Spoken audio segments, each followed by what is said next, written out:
연락하신 하나님의 말씀은 고린도후서 6장 1절로 13절 말씀입니다. 고린도후서 6장 1절로 13절 말씀.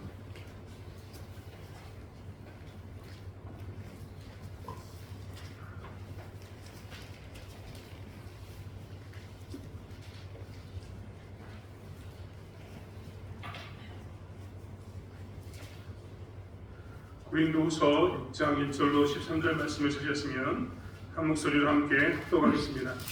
우리가 하나님과 함께 일하는 자로서 너희를 권하노니 하나님의 은혜를 헛되이 받지 말라. 이르시되 내가 은혜 베풀 때에 너에게 듣고 구원의 날에 너를 모았다 하셨으니 보라 지금은 은혜 받을 만한 때요 보라 지금은 구원의 날이로다.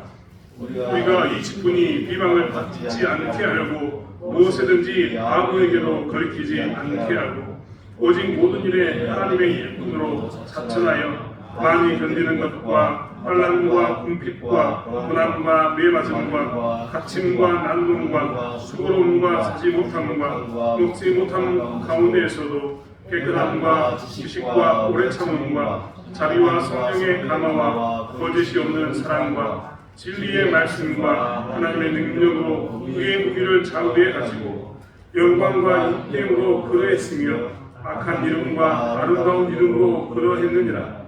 우리는 속이는 자 같으나 참되고 무명한 자 같으나 유명한 자요 죽은 자 같으나 보라 우리가 살아있고 징계를 받은 자 같으나 죽임을 당하지 아니하고 근심하는 자 같으나 항상 기뻐하고 가난한 자 같으나 많은 사람을 부유하게 하고 아무것도 없는 자 같으나 모든 것을 가진 자로다.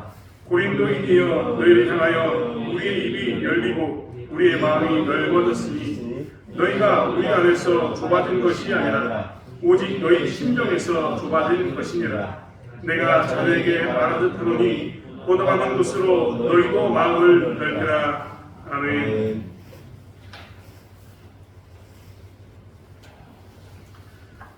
복음을 증거하는 것은 어떤 의미를 가지고 있는 것일까요?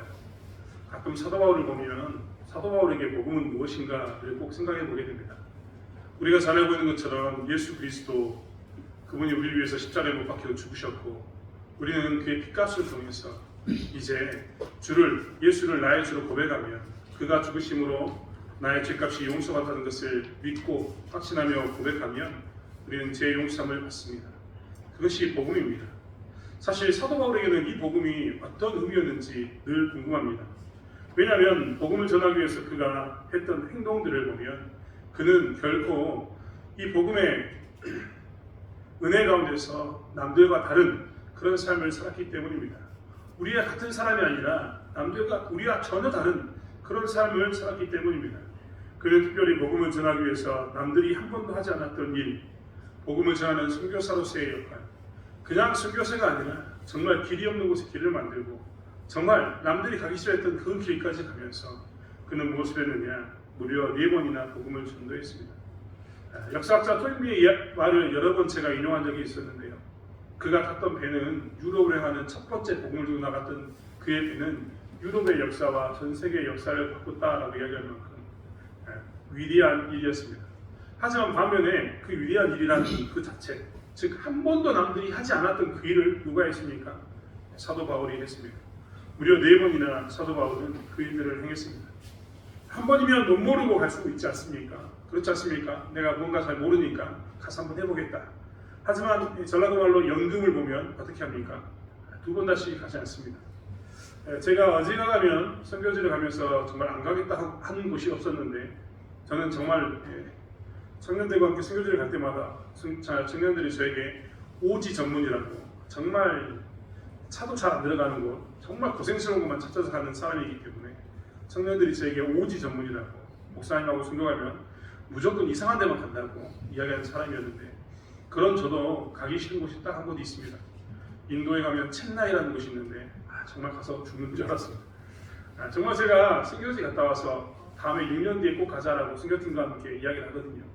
우리가 어른이 되어서 한 텀이 지나면 다시 한번 우리가 선교지를 방문해서 땅을 잘 생겼으면 좋겠다라는 의미로 그 말을 하는데 인도 첸나이를 갔다 오고 난 후에는 제가 스스로 제가 제일 먼저 나는 첸나이는 안 갈란다 라고 이야기했습니다. 너무 힘들었거든요. 정말 말할 수 없습니다. 근데 저만 그런 줄 알았더니 예전에 제가 생겼던 교회에 한 청년이 저에게 나는 선교지는 절대 안 가요. 단기 선교지는 절대 안 갑니다 했던 그 청년을 제가 만난 적이 있습니다. 그 청년은 중학교 때 박문수 선교사님이라고 우리 이 영광 사람들은 다 알고 있지 않습니까? 박문수 선교사님 태국의 치앙마이와 치앙라이에 소수민족들을 위한 엄청난 복음을 증거했다. 태국의 많은 사람들이 복음을 증거하려고 했으나 실패했지만 정말 무슨 정치인지 모르지만 그 땅에서 밀림 축제를 하면서 수십만 명을 전도했던 그분이 박문수 선교사님이십니다. 그런데 이 중요한 것은 이 청년이 중학교 때 박문수 선교사님이 하는 밀림 축제, 밀림 전도 축제에 참석하기 위해서 교회에서 갔다는 겁니다. 그런데 그 당시에 밀림 축제를 하기 위해서는 밀림을 돌아다니면서 전도를 했어야 했습니다. 전화가 있는 것도 아닙니다. 뭐 교통이 좋아서 차를 타고 가는 것도 아닙니다. 그렇기 때문에 어떻게 해야 되냐? 산을 넘어서 발바닥에 불이 터지도록 그들은 무엇을 해야 되냐? 밀림에 우리가 언제부터 전도 축제를 한다. 여기서 모이자라고 복음을 전했어야 했습니다. 그렇게 긴 시간 밀림 축제를 준비했던 그 친구는요. 그래서 두 번 다시 선교 안 간다라고 저에게 이야기한 것을 봤습니다. 생각해 보십시오. 한국에서 이렇게 편하게 살다가 정말 우리는 이제 옛날 사람들은 풍덩식 화장실도 자유하지만 요즘 친구들은 풍덩식 정말 이렇게 쪼그리고 앉아서 싸는 것 자체가 불편한 청년들이 정말 많거든요. 그런데 그 아이들에게 그런 곳에 들어가서 화장지도 없는 곳에서 정말 살게 했으니 그들의 입장에서 얼마나 놀랐겠습니까? 저도 거기를 한번 가본 적이 있는데요. 갔더니 반찬이 죽순만 나옵니다. 죽순. 무슨 의미인지 아십니까? 그 동네 제일 많은 반찬이 대나무입니다. 그래서 반찬을 죽순만 줍니다. 그렇게 쌀과 죽순만으로 밥을 먹는 그런 곳이거든요. 잔칫날이 돼야지만 고기를 먹을 수 있는 그런 곳인데 그런 곳에 중학생 친구들 갔으니 그가 오직 치를 따랐겠습니까? 그래서 자기는 선교에 대한 이미지가 항상 밀림 축제를 위해서 전도했던 산 넘어갔던 것밖에 없어가지고 잠잘 때는 모기에 물리고 정말 걸어 도망갈 수 없는 정말 죽순만 먹었던 그 삶을 기억하기 때문에 그 친구도 나는 선교여행은 절대 안 갑니다 했던 친구가 있었던 것을 기억합니다. 아무튼 저도 그렇고 그 친구도 그렇고 이렇게 못 모르고 갔다가 혹은 선교여행을 여러 번 가다가 힘들면 제가 포기하고 싶고 그만 가고 싶다 할 때가 얼마나 많습니까? 근데 사도 바울은요 무려 4번이나 그 길을 갔습니다. 사도 바울은 편한 곳으로만 4번 갔느냐? 아까도 말씀드렸던 것처럼 사도 바울은 남들이 가지 않았던 첫 번째 선교사가 누구였냐면 사도 바울이었습니다. 그는 1차 전도여행으로 소아시아를 돌았고 2차 전도여행으로는 유럽을 갔습니다. 3차로는 더 넓은 지역을 돌아보게 되었고 4차로는 로마까지 가게 되는 엄청난 전도여행을 하게 됩니다. 그가 그의 삶 가운데서 했던 이 복음을 전하기 위해서 했던 고백들이 남아있는데 그 고백만 모아도 쉽지 않습니다. 비록 당시에는 로마가 군대를 이동시키기 위해서 도로를 잘 가꿔 놓았지만 도로를 통해서 이동할 수 있는 그 가운데도 여전히 무엇이 있었냐면 강도의 위협이 있었습니다. 또한 헬라어를 공용어로 쓴다고 하지만 사도 바울은 헬라어를 잘하는 사람이었는데 그 당시에 공용어에 있는 헬라어를 쓴다고 해도 지역마다 가면 어떻게 될까요? 지역마다 서로 다른 말을 할 때가 있고 서로 다른 음식을 먹을 때가 있습니다. 서로 다른 생각을 가질 때가 있다는 겁니다. 문화적인 차이를 느낄 수밖에 없는 그런 어려움이 사도 바울에게도 여전히 남아 있었습니다.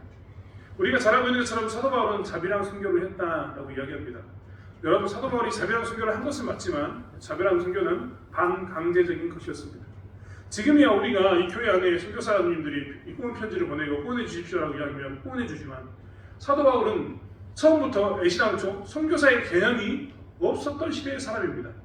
그는 안디옥 교회에 파송받았지만 그가 갈 때에는 뭐였습니까? 각각의 지역을 다니면서 후원받을 수 있는 조직이 되어 있지 않기 때문에 그 스스로가 뭘 했습니까? 자비랑으로 살 수밖에 없는 그런 존재였습니다. 생각해 보십시오. 선교사로서 자비랑으로 산다는 것이 얼마나 힘든 일이겠습니까? 열심히 일하면서 정말 일하면서 복음을 전한다는 것은 정말 어려운 일입니다. 그런데 사도 바울은 그런 일들을 어떻게 했느냐? 무려 4번이나 감당했던 겁니다. 사실 그럼 사도 바울은 자기가 이렇게 어려움을 당할 것을 몰랐기 때문에 힘든 것을 몰랐기 때문에 그랬을까? 사도행전 20장 23절과 24절의 말씀은 사도 바울은 이미 모든 것을 알고 있었음을 이야기합니다. 사도행전 20장 23절과 24절의 말씀은 이렇게 기록되어 있습니다. 오직 성령이 각 성에서 내게 증거하여 결박과 환난이 나를 기다린다 하시나. 결박과 환난이 나를 기다린다 하시나. 나의 달려갈 길과 주 예수께 받은 사명 곧 하나님의 은혜의 복음 증거하는 일을 마치려 하면은 나의 생명을 조금도 귀한 것으로 여기지 아니하노라. 사도 바울은 뭐라고 이야기하냐면 자기 인생 가운데는 결박과 환난이 있을 것을 알았습니다. 복음을 전하는 자리마다 그는 자기의 생명이 위협받을 것도 알았습니다. 하지만 그는 뭐라고 고백했냐면 나의 생명을 조금도 귀한 것으로 여기지 아니하노라 라고 고백하면서 환난과 결박이 있어도 나는 그 길을 가겠다라고 이야기합니다. 왜 그랬을까요? 그는 하나님의 은혜를 아는 사람이었기 때문입니다. 또한 은혜뿐만 아니라 하나님의 사명도 알았던 사람이기 때문에 사도 바울은 그 길로 행할 수밖에 없었습니다. 사도행전 9장에 보면 사도 바울을 불렀던 하나님의 예수님께서 부르시는 장면이 나오는데 그때 사도행전 9장 15절부터의 말씀은 이렇게 얘기합니다. 이 사람은 내 이름을 이방인과 임금들과 이스라엘 자손들 앞에 전하기 위하여 택한 나의 그릇이라. 그가 내 이름을 위하여 해를 얼마나 받아야 할 것을 내가 그에게 보이리라 하시니. 즉 사도 바울은 그가 예수님께 주셨던 그 사명, 이방인의 사도 그리고 임금들과 이스라엘 자손들에게 복음을 전하기 위한 그릇이라는 것을 알고 있었습니다. 그렇기 때문에 예수님께서 그가 얼마나 많은 환난을 보여주셨음에도 불구하고 그는 무엇을 했냐면 두려워하는 게 아니라 고백했던 것처럼 나의 생명을 조금도 귀한 것으로 여기지 않겠노라고 이야기했습니다. 이런 사도 바울은 이런 은혜와 사명을 알았기 때문에 늘 하나님께 충성할 수밖에 없었습니다. 그리고 그런 하나님의 은혜를 받았기 때문에 사도 바울은 오늘 고린도후서 6장 1절과 2절의 말씀처럼 이야기할 수 있었습니다. 고린도후서 6장 1절과 2절의 말씀은 이렇게 기록되어 있습니다. 우리가 하나님과 함께 일하는 자로서 너희를 권하노니 하나님의 은혜를 헛되이 받지 말라. 이르시되 내가 은혜 베풀 때에 너에게 듣고 구원의 날에 너를 보았다 하셨으니 보라 지금은 은혜 받을 만한 때요 보라 지금은 구원의 날이로다 라고 말입니다. 사도 바울은 지금 뭐라고 고백하냐면 내가 나의 인생 가운데서 나의 사명과 내가 받은 은혜를 기억하면서 나의 생명을 조금도 아끼지 않고 복음을 전했던 것을 너희들에게 내가 자랑할 수 있다. 나는 알 수 있다 라고 그는 고백합니다. 그리고 고린도후서의 말씀을 통해서 고린도 교회에 뭐라고 이야기하냐면 만약 너희도 나처럼 사명과 은혜를 아는 자라면 무엇을 하겠는가? 함부로 지금 교회와 주의 일에 대해서 말하지 못할 것이고 함부로 그 일을 하겠노라고 하지 않겠노라고 너희들 스스로가 결정하지 못할 것이다 라고 이야기합니다. 너희들이 얼마나 은혜와 사명이 귀한 줄 알면 지금처럼 감히 또한 나를 귀하지 못할 거다 라고 사도 바울은 이야기하고 있는 겁니다. 사도 바울은 무엇을 강조하고 있냐면 하나님의 은혜를 귀하게 여기는 하나님의 은혜를 귀하게 여기는 그런 사람, 은혜 받을 만한 때에 그리고 구원의 날인 지금 이때에 하나님의 은혜와 하나님의 구원, 이 복음을 가볍게 여기지 말고 얼마나 깊은가를 살펴보라고 이야기하고 있습니다. 그리고 그 사명과 은혜를 살펴보게 되면 너희 또한 나처럼 살게 될 수밖에 없다라고 이야기하고 있는 것입니다. 사명을 감당하다 보면 여러 가지 고려할 것들이 생기는데 사도 바울은 오늘 자신을 빗대어서 그렇게 이야기를 풀어가고 있는 것입니다. 사실 교회를 다니면서 예수를 믿으면 정말 좋습니다. 행복하지요. 여기 교회 나와 다니신 분들이 다 신앙 연수가 길기 때문에 다들 그 기쁨은 알게 될 겁니다. 하지만 교회를 다니다가 적당한 시점에 어느 순간 나를 되돌아보면요, 교회에 다녔던 처음의 행복은 사라지고 정말 내가 어느 순간 내가 교회에 멸 있구나라는 생각이 들 때가 있습니다. 분명히 예수를 처음 믿으면서 나는 정말 자유하게 되어서 죄로부터 자유하게 되고 매였던 것으로 자유하게 되어서 내가 진짜 기쁨 가운데 살았는데 어느 순간 나도 모르는 사이에 그 행복은 사라지고 매인다는 느낌이 들 때가 있다는 겁니다. 사실 그때마다 우리는 무엇을 생각이 드느냐, 사도 바울이 고백했던 이 말씀들을 기억해야 합니다. 우리가 매이는 것은 사실 그때는 자유가 없어서 매이는 게 아니라 속박당하는 게 아니라 그때는 매이는 것을 자청하는 것입니다. 사도 바울이 그의 생명을 다 할 줄을 분명히 알고 고난과 환난이 있음에도 불구하고 그 길을 가면 그런 일을 다 할 줄 알면도 불구하고 그 길을 갔던 이유는 무엇이냐면 그 스스로가 은혜와 사명을 잘하기 때문에 이 멍에에 매인 것입니다. 그의 인생 가운데서 그 전에는 멍에가 그를 메웠다면 이제는 그 스스로가 뭘 했다고요? 멍에를 진 것입니다. 십자가를 진 것인 거죠. 그것이 무엇으로 나타나냐면 매이는 것처럼 보이는 일로 나타났습니다. 우리에게도 그런 시점이 있다는 겁니다. 하지만 그때 곰곰이 생각해 보면 우리는 매여 있는 게 아니라 사랑하는 그 은혜, 그리고 하나님이 주셨던 그 사명 가운데서 매고 있는 것, 십자가를 감당하고 있는 것임을 우리는 보게 됩니다. 여러분 말씀드린 것처럼 자녀들을 키우다 보면 자녀들의 문제에 대해서 내가 시시콜콜이 다 이야기하고 관여하고 챙겨주고 하는 것처럼, 여러분 왜 남편의 양말을 빨아줍니까? 결혼하게 되면 발냄새 나는 그 양말도 아내들은 남편의 양말을 빨합니다. 사랑하기 때문에 매이는 거죠. 어린아이들에게 이 밤에 잠을 자지 못하면서 젖을 먹이고 어린아이들이 똥을 싸며 치우는 이유는 무엇입니까? 그것은 우리가 아이들에게 매이는 게 아니라 사랑하기 때문에 그들에게 매일 우리가 사랑 때문에 매여 주는 것, 우리가 기꺼이 그 길을 자청하는 것입니다. 사실 복음을 받으면서 우리가 느끼는 이 구속함, 자유가 없음, 이런 것들이 가끔 생각날 때가 있지만 곰곰이 생각해 보면 그것은 이전에 우리가 예수를 믿기 이전에 죄 가운데 매여 있었던 것과는 차원이 다른, 사랑하기 때문에 매이는 그런 일들인 것을 우리는 너무나 잘 알고 있습니다. 사도 바울은 그 이야기를 하면서 고린도 교회가 너희들이 사랑에 매이기를 원한다. 은혜 받을 만한 때에, 구원 받을 만한 때에 다시 한번 은혜와 구원에 매여 있어서 너희들이 어떻게 살아야 되는가에 대해서 살펴보기를 원한다라고 이야기합니다. 그리고 지금 사도 바울과 관계성 속에서 문제가 있는데 이때 우리가 무엇을 살피고 어떻게 살아야 되는가를 좀 결정하자라고 이야기합니다.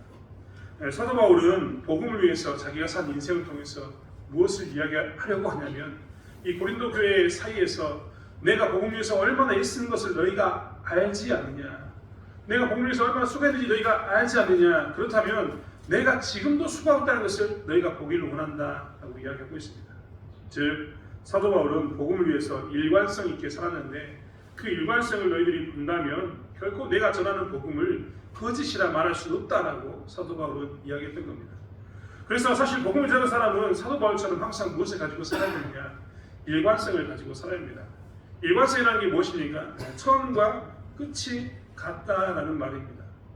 우리는 요즘 정말 TV를 틀 때마다 법적인 이야기를 정말 많이 듣게 됩니다.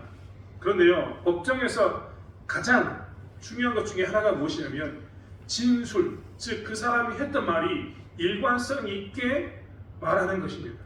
즉 거짓말을 하면 내가 처음에는 이랬다 했다가 나중에 거짓말하다 보면 거짓말이니까 지어낸 이야기이기 때문에 섞일 것 아닙니까? 그러면 진술의 일관성이 없습니다. 그런데 진실을 말하게 되면 어떻게 됩니까? 똑같은 말을 여러 번 물어봐도 똑같이 대답합니다. 즉 처음 물어봤던 대답이나 끝에 물어봤던 대답이나 같은 겁니다. 이런 것을 무엇이라고 이야기하냐면 진술의 일관성입니다. 진술의 일관성이 있으면 그 사람은 무죄가 될 확률이 정말 많습니다. 진술의 일관성이 없으면 그 사람은 무죄보다는 유죄를 받을 확률이 많습니다. 그래서 사실 진술할 때도 법정에서 말을 할 때에도 정말 중요한 게 이 일관성입니다. 자녀를 키우면서는 안 그렇습니까? 자녀를 키우면서도 일관성이 있어야 됩니다. 어떤 아이에게는 이렇게 하고 어떤 아이에게는 저렇게 하고, 그런 걸 아이들은 뭐라고 이야기하냐면, 사람들은 뭐라고 이야기하냐면 편애라고 이야기합니다. 팔이 안으로 굽는다라고 이야기하면서 잘못된 사랑이라고 이야기합니다. 그렇기 때문에 자식을 키우면서 부모가 가져야 할 또 다른 것은 무엇이냐면 이 자식을 키우면서 갖고 있는 일관성입니다. 큰애를 대할 때나 둘째를 대할 때나 셋째나 넷째를 대할 때도 어떻게 해야 됩니까? 동일한 일관성을 가지고 있어야 되는 것입니다. 부모가 일관성이 있지 않으면 아이들은 혼란스러워합니다. 그리고 어떻게 해야 할지 모릅니다. 자녀의 교육은 바로 설 수가 없는 겁니다. 부모의 일관성 때문에 그렇습니다. 반면에 신앙생활도 분명히 말씀드리지만 일관성이 반드시 필요합니다. 사도 바울이 처음 1차 전도여행 때 고린도를 만났을 때와 두 번째, 세 번째 편지를 썼을 때 고린도 교회를 만났을 때가 일관적이지 않는다면, 신앙 안에서 일관적이지 않는다면 그가 처음에는 복음을 열심히 전하는 것처럼 보였으나 나중에 변질된 모습으로 그가 정말 나의 말씀만 진실이라고 이야기하는 그런 편향된 모습으로 복음을 전했다면 우리는 사도 바울의 그 복음에 대해서 일관성이 없다라고 이야기했을 겁니다. 그의 복음은 믿을 만한 것이 되지 않는다라고 이야기하면서 받아들이지 않았을 겁니다. 그렇기 때문에 이 예수 믿는 사람은 복음을 전할 때 반드시 일관성을 가지고 있어야 합니다. 사도 바울이 처음과 끝이 같은 것을 이야기하면서 나는 그때도 복음에 매여있는 자였고 지금도 복음에 매여서 수많은 환난과 고통이 있어도 나의 생명을 조금 더 귀한 것으로 여기지 않고 그 길을 간다라고 고백했던 이 일관성이 지금도 있기 때문에 사도 바울은 당당히 이야기할 수 있었다는 겁니다. 여러분 교회 다니면서 얼마나 많은 사람들을 봅니까? 어떤 사람은 교회 다녀서 교회 나올 때는 아무것도 없이 정말 쪽박을 차고 나오신 분이 계십니다. 눈물로 기도하고 하나님의 은혜 가운데서 그들이 사업에 성공했습니다. 그러면 사람들은 자수성가했고 예수 믿어서 복 받았다라고 이야기합니다. 그런데 그것을 잘 유지하는 사람보다는 복 받고 난 후에 잘 되고 난 후에 변질된 사람을 저는 더 많이 봤습니다.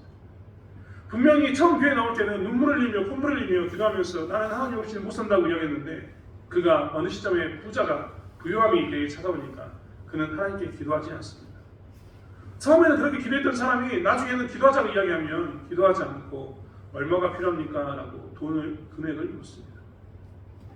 교회는 돈이 필요해서 기도하자고 이야기하는 게 절대 아닙니다. 기도함으로 세워서 가기 때문에 기도해야 되는 것입니다. 우리의 뜻이 아니라 하나님의 뜻대로 세워야 되기 때문에 기도하자는 것입니다.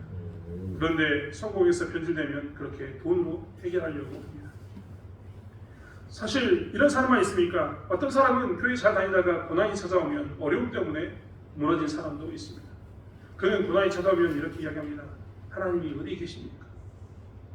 하나님이 있다면 나에게 이렇게 행동할 수 있습니까? 내가 얼마나 하나님께 11조를 열심히 드렸고 예배를 잘 드렸고 봉사를 많이 했는데 나는 왜 지금 하나님이 그렇게 잘생겼는데 이렇게 고난 가운데 어려운 가운데 의해합니까? 라고 그들은 하나님을 떠납니다. 하지만 우리가 11조를 드리고 하나님께 봉사하고 예배를 드렸던 이유는 내 복, 내가 누리고 있는 것이 계속해서 그 돈을 투자하면 잘 될 거라고 그렇게 봉사하면 잘 될 거라고 그렇게 예배드리면 잘 될 거라고 기대하면서 드렸던 게 절대 아니지 않습니까? 하나님을 사랑해서 드렸던 것이지 결코 우리는 그것을 통해서 하나님께 내가 이것을 줬으니까 당신은 나에게 이것을 주는 게 마땅합니다 라는 그런 거래의 조건으로 드린 게 절대 아니라는 겁니다. 그런데 그들은 고난이 찾아오면 무너집니다. 그들의 일관성은 처음과 끝이 달라집니다.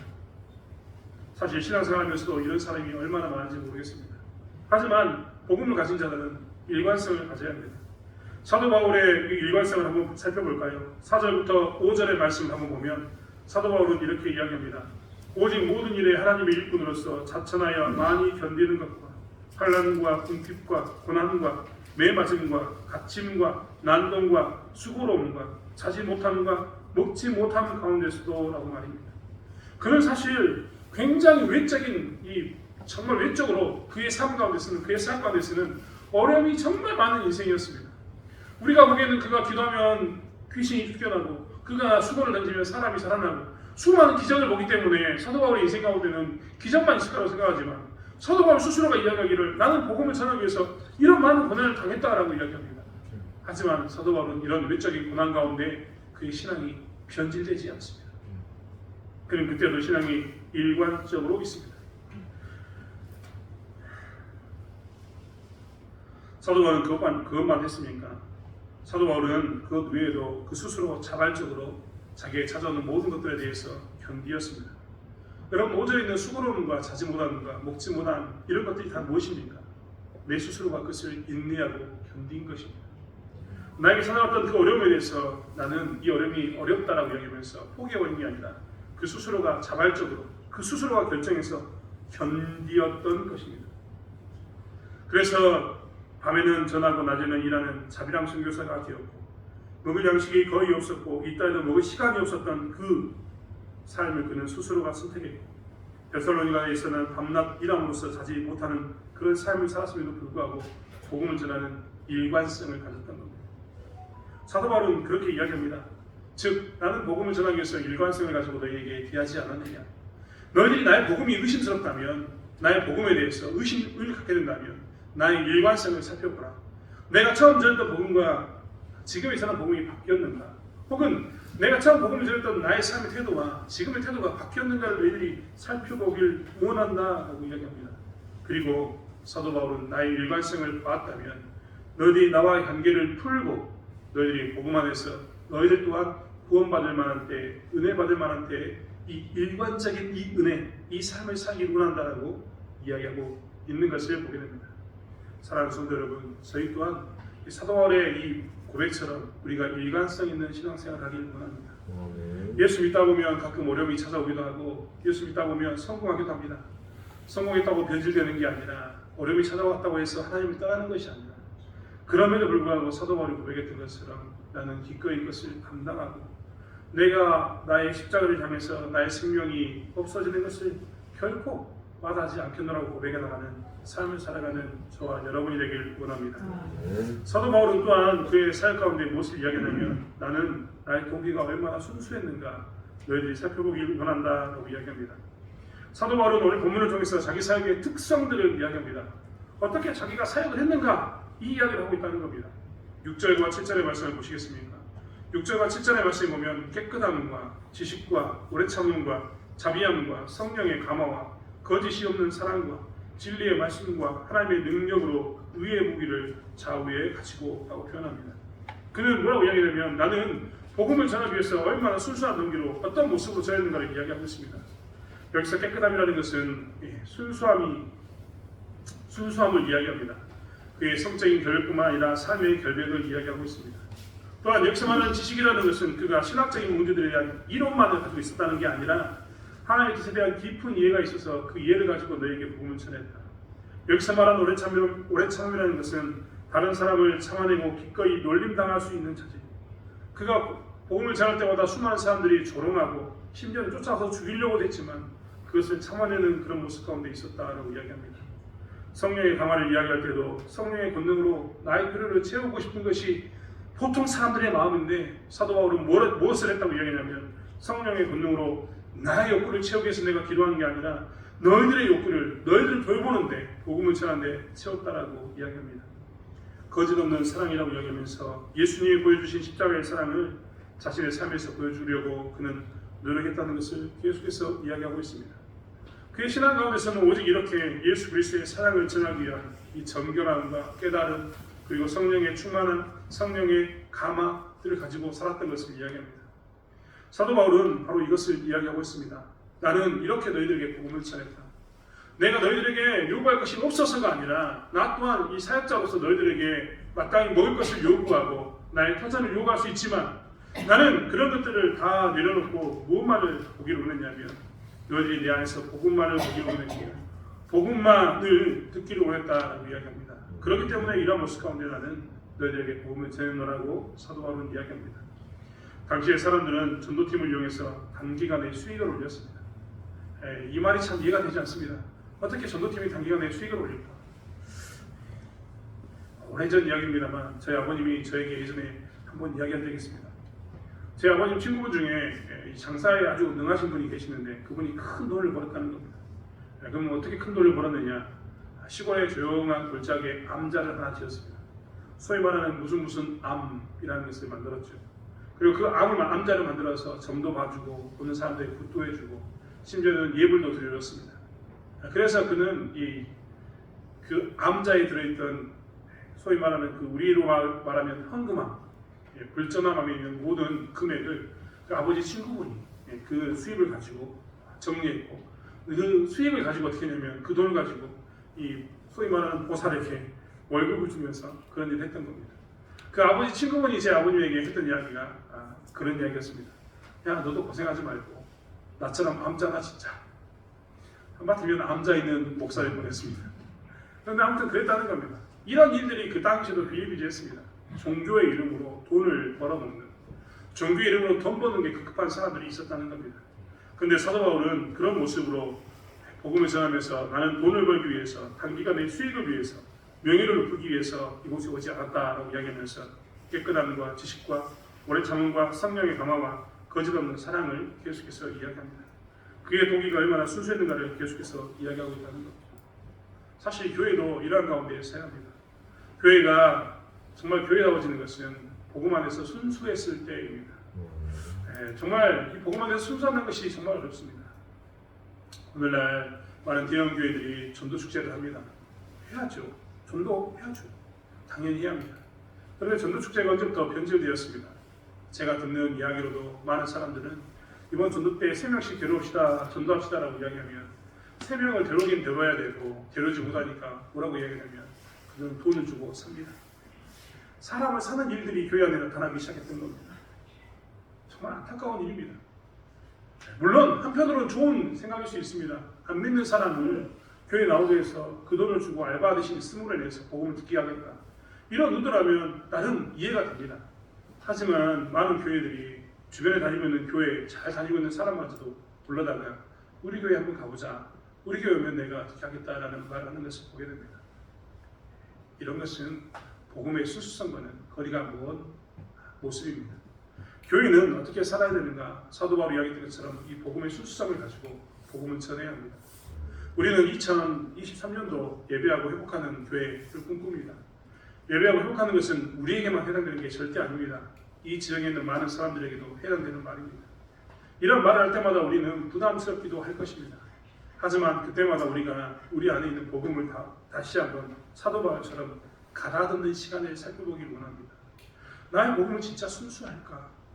나는 이들에게, 이웃들에게 복음을 전하려고 하는 이 말을 들었을 때 나는 그들에게 나가서 복음을 전해야 하지 않은 그 모습 가운데 정말 순수함이 남아있는지, 나는 그게 부담으로는 다가오는데 그 부담이 증인으로서의 삶을 살고자 하는, 그 복음을 전하고자 하는 그 순수함에서 나오고 있는지, 아니면 막연하게 내가 부담스러우니까 전도를 하려고 하는지, 우리는 이것들을 살펴봐야 된다는 것입니다.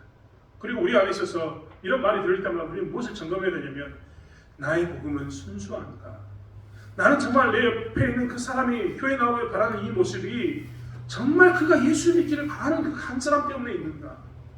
혹은 사도 바울이 이야기했던 것처럼 지금은 은혜 받을 만한 때요, 지금은 구원의 때인 것처럼 내가 복음을 받고 나니까 이 복음이 너무나 귀하고 가치 있기 때문에 이것을 나는 정말 순수한 동기에서 정말 1.1핵, 5점이 남지 않는 1.1핵의 어떤 다른 의도가 있는 것이 아니라 정말 순수한 모습 가운데서 그에게 복음을 전하면서 남편에게, 아내에게, 자녀에게, 이웃들에게 복음을 나누고 있는가, 우리는 살펴보아야 된다는 것입니다. 그리고 우리는 할 수만 있다면 순수한 모습 가운데서 복음을 증거해야 합니다. 사도 바울이 순수한 동기로 복음을 증거했고 고린도 교회가 순수한 복음을 증거하게 됩니다. 그러면 지난 시간에 이야기했던 것처럼 그들은 순수한 그 동기 가운데서 가까워집니다. 사도 바울은 그렇기 때문에 나의 순수함을 보라 하고 이야기합니다. 너희들이 순수하게 이 복음을 전하기 위해서 순수한 동기를 가지고 나갈수록 나의 마음을 이해할 것이다 라고 이야기하고 있는 모습 가운데 있다는 겁니다. 사랑하는 성도 여러분, 우리는 이 땅에서 우리의 사명과 받은 은혜를 가지고 복음을 전하는 삶을 살아야 합니다. 부담스럽죠? 이런 말씀합니다. 살아야 합니다. 하지만 그 가운데 우리가 늘 기억해야 될 것은 하나님 우리에게 주셨던 은혜, 그리고 우리의 신앙의 선배들이, 아니 나에게 복음을 전했던 사람이 얼마나 많이 눈물을 흘리고 기도했는지를 기억하면서 나가야 합니다. 그리고 그들이 얼마나 애쓰고 수고하는 그 모습 가운데 섰었는가를 기억하면 우리 또한 그런 순수한 가운데 살아야 되는 사명 가운데 있다는 것을 보게 될 것입니다. 그러한 모습을 회복해서 다시 한번 예배하고 회복하는, 복음의 순수성을 회복하는 저와 여러분이 되기를 원합니다. 이 시대를 살아가면서 복음을 정말 순수하게 전하고자 하는 그 동기가 우리 가운데 불 일듯이 일어나는 그러한 신자의 삶을 살길 원합니다. 마지막으로 사도 바울은 뭐라고 얘기하냐면, 너희들이 만약에 사람의 관점으로 보지 않고 하나님 나라의 관점으로 본다면 지금 나의 삶을 이해하게 될 것이다 라고 이야기합니다. 사실 세상 사람들의 관점으로 본다면 사도 바울은 어떤 사람이었을까요? 지난 시간에 잠깐 말씀드렸던 것처럼 세상 사람들의 관점으로 본다면 사도 바울은 미친놈입니다. 제가 3년 전에 말씀을 통해서 말씀드린 것처럼 네가 너무나 많은 지식을 배워서 미쳤다라고 이야기했던 것은 평범한 사람이 아니라 유대인의 고위층 베스도가 이야기했던 말입니다. 많은 사람들은 그렇게 이야기했을 겁니다. 너희가 정말 많이 배워서 미친 지금 행위를 하고 있다라는 말입니다. 사도 바울은 가말리알 학파의 사람입니다. 가말리알 학파는 그 당시에 힐렐 학파와 함께 유대 땅에서 가장 유명한 학파 중에 하나였습니다. 그곳에 나오면 사도 바울처럼, 사도 바울이 초창기에 스데반을 죽일 때 뭐였습니까? 그가 회의 중심, 어떤 재판권에 가진 사람이 되지 않았습니까? 즉 당시에 가장 권력에 가까운 사람, 그리고 영향력 있는 사람이 될 수 있었던 길이었습니다. 이런 곳에서 공부했던 사람이 가말리엘 학파에 살았던 사도 바울입니다. 오늘날로 이야기하면 서울대, 연구대쯤 나온, 아니 미국에서 공부하고 와서 돌아오는 사람 정도 될 겁니다. 유학했던 사람 중에 한 사람일지도 모릅니다. 그런데 그런 사람이 지금 무엇을 하고 있냐면 이방의 땅에 가서 죽을 위협 가운데 여러 가지 삶 가운데서 복음을 전하고 있습니다. 여러분, 이 가말리엘 학파의 사람들이 사도 바울을 본다면 어떤 마음이 들었을까요? 아마 그들은 이런 말을 했을지도 모릅니다. 야, 학교 다닐 때는 가장 잘 나갔던 네가, 승승장구하면서 무언가를 정말 이루기 위해서 안가짐썼던 네가, 무엇보다도 유대교에 열심히 와서 예수 믿는 사람을 잡아 죽였던 네가 지금 너의 지금의 모습을 보니까 그런 네가 보이진 않고 아주 초라한 사람 한 사람이 보인다라고 이야기했을 겁니다. 족쇄에 채워져서 로마로 끌려가는 그 사람, 혹은 수많은 죽음의 역 가운데서 초라하게 늙어있는, 그리고 여러 가지 질병 가운데 놓여있는, 그리고 누군가 도와주지 않아서 자비랑으로 선교를 하고 있는 그런 모습. 아마 가말리엘 학파의 사람들은 그렇게 이야기했을지 모릅니다. 너는 너의 삶의 재능을 낭비하고 있다. 너는 네 인생에 대해서 무명한 자가 되었다. 너는 인생에 있어서 실패한 자이다 라고 가말리엘 학파 사람들은 가말리엘 학파였던 사도 바울에게 이야기하고 있을지도 모릅니다. 세상 사람들은 분명히 바울이 미쳤다고 말하지만 바울은 그럴 때마다 무엇을 이야기하냐면 하나님의 나라의 관점에서 나는 너의 생각과 다르다라고 이야기합니다. 오늘 사도 바울이 고백했던 고백을 우리는 한번 볼 수 있습니다. 사도 바울은 뭐라고 이야기합니까? 9절부터 말씀을 이러합니다. 무명한 자 같으나 유명한 자요. 가말리엘 학파에 속했던 너희들이 보기에는 그 가말리엘 학파를 가장 중요한 출세의 길로 보는 너희들 입장에서는 나는 과거에 유명한 자였으나 지금은 무명한 자처럼 보이지만, 아니, 하나님의 입장에서 본다면 나는 오히려 가말리엘 학파에 있었을 때가 무명한 자였고 지금 너희들에게는 무명한 자처럼 보이지만 나는 유명한 자이다 라고 사도 바울은 고백하고 있는 겁니다. 죽은 자 같으나 보라 우리가 살아있고, 징계를 받은 자 같으나 죽임을 당하지 아니하고, 근심하는 자 같으나 항상 기뻐하고, 가난한 자 같으나 많은 사람을 부유하게 하고, 아무것도 없는 자 같으나 모든 것을 가진 자. 사람들은 사도 바울에게 계속해서 무명한 자, 죽은 자, 징계받은 자, 죽임을 당한 자, 근심하는 자, 가난한 자, 아무것도 없는 자라고 이야기하지만 사도 바울은 하나님 나라의 관점에서 그는 유명한 자이고, 그는 생명이 있는 자이고, 기뻐하는 자이고, 많은 사람을 부유케 하는 자이고, 모든 것을 가진 사람이라고 그가 이야기합니다. 사실 우리는 사도 바울처럼 이렇게 하나님 나라의 관점으로 우리의 삶을 살펴보아야 합니다. 고린도 교회가 하나님 나라의 관점으로 사도 바울의 삶을 살펴보고 자기들의 삶을 살펴본다면 그들은 사도 바울을 외면할 수가 없습니다. 하나님 나라의 관점으로 사는 삶의 모습이 어떤 것인가를 그들 스스로가 명확히 알 수밖에 없기 때문입니다. 오늘날 살아가는 우리들은 어떻게 살아가고 있습니까? 오늘날 살아가는 우리들은 정말 그리스도 예수 안에서 하나님 나라의 관점으로 내 인생을 살펴보고 있습니다. 교회에서 전도하자고 이야기하면 많은 사람들이 그런 이야기합니다. 나는 배운 것이 없습니다. 나는 정말 가방끈이 짧아서, 혹은 가진 것이 없어서, 혹은 내 모습이 지금은 복음을 전할 수 없는 그런 외형적인 상태여서, 외적인 상태여서 할 수 없다라고 이야기합니다. 많은 사람들이 이야기하면 나는 부족한 사람인데 내가 어떻게 복음을 전하겠냐고, 무슨 능력으로 전도할 수 있겠냐라고 이야기합니다. 자신의 삶은 자신이 생각해도 전도하기가 부끄럽다. 그렇기 때문에 자신은 복을 받아서 좀 더 좋아지면 복음을 전하겠다. 나는 아직은 복음을 전할 단계가 아니다라고 사람들은 이야기합니다. 하지만 그러한 관점은 하나님 나라의 관점이 아닙니다. 그런 관점은 세상 사람들이 바라보는 관점입니다. 세상 사람들은 네가 돈을 많이 벌고 난 후에 나에게 복음을 전해라 라고 이야기합니다. 네가 좀 더 나보다 많은 지식을 가지고 난 후에 나에게 복음을 전하라고 이야기합니다.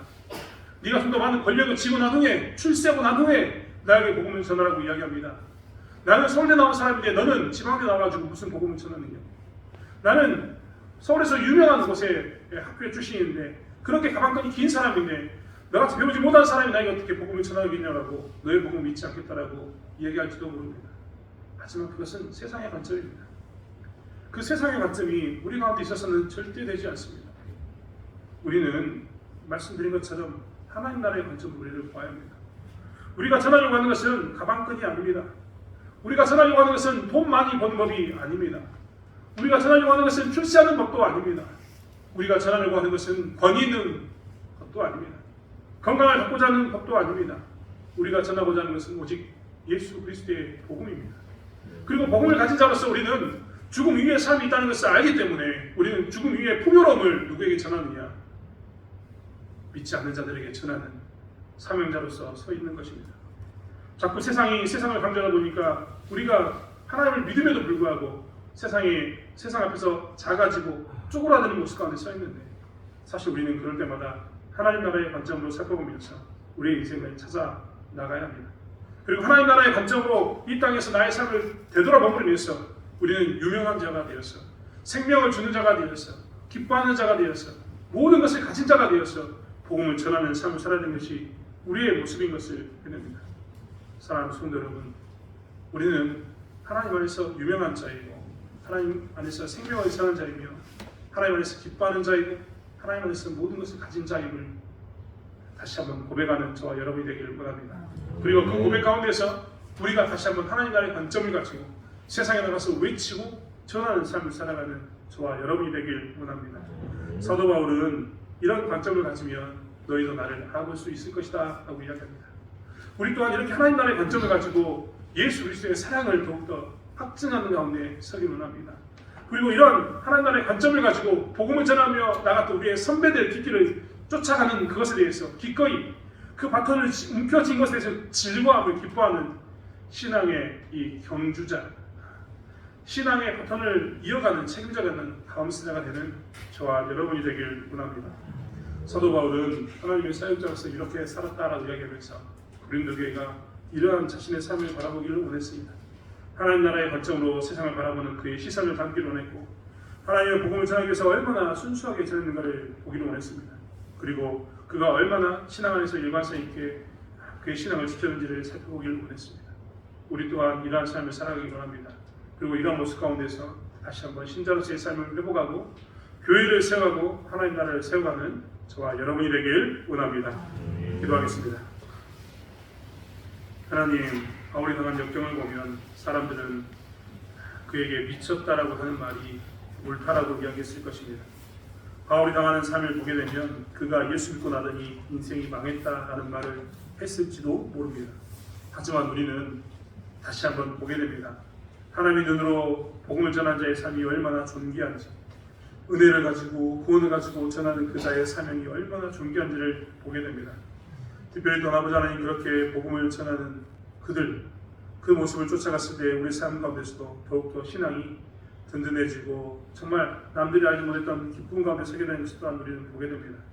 또한 복음을 가지고 순수하게 복음을 전했을 때, 그리고 일관성 있게 복음을 전했을 때 복음이 능력이 되어서 하나님 나라가 확장되지고 수많은 사람들이 하나가 되는 것을 또한 보게 됩니다.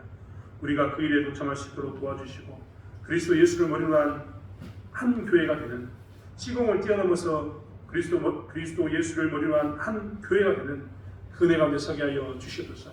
하나님, 개창교회가 특별히 오늘 다시 한번 하나님의 사역자로서 어떻게 살아야 되는지, 아버지 하나님, 우리가 당한 이 역경을 어떻게 해결해야 될지 살피게 도와주시고 그 가운데 복음만을 증가하는 삶을 살게 하여 주시옵소서. 감사드리며 예수님의 이름으로 기도드렸습니다. 아멘.